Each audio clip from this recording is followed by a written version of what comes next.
Today I'm going to be doing rear brake pads on a Nissan. For the most part, the majority of Nissans are the same. It's just 14mm bolts, one here and one here.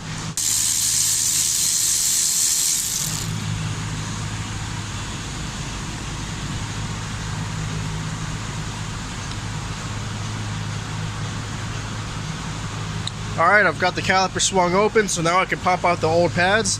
As you can see, they're very worn, but not quite metal to metal.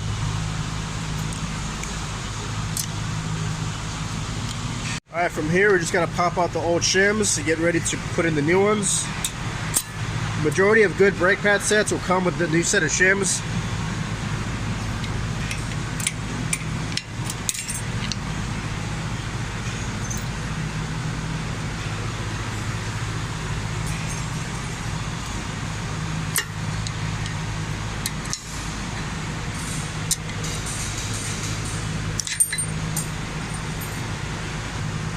Install the new shims.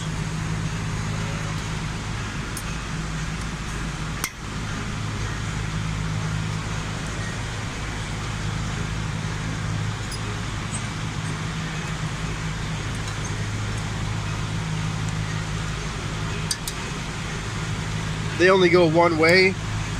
This, of course, goes on the outside of the rotor. There's a little groove here to slide into the caliper bracket. Just make sure it's not making contact, which it shouldn't because there's ears on the side to help align it.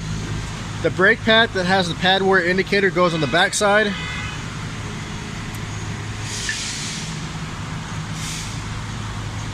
And of course the pad with no wear indicator goes on the front side. So from here we can go ahead and compress the piston.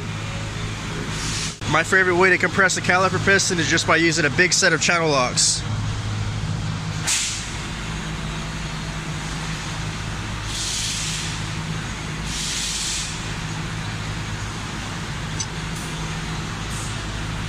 Sometimes what you have to do is put a small screwdriver between the piston and the boot and gap it out just like that to release some air. And then once that air is released, you can then push the boot back into place.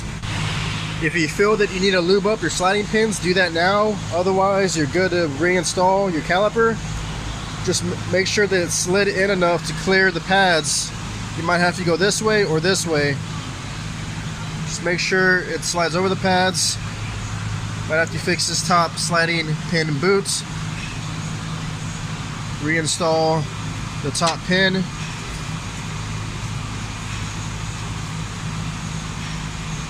Tighten that down, and it's complete. That's how easy it is to change the rear brake pads on the majority of Nissans.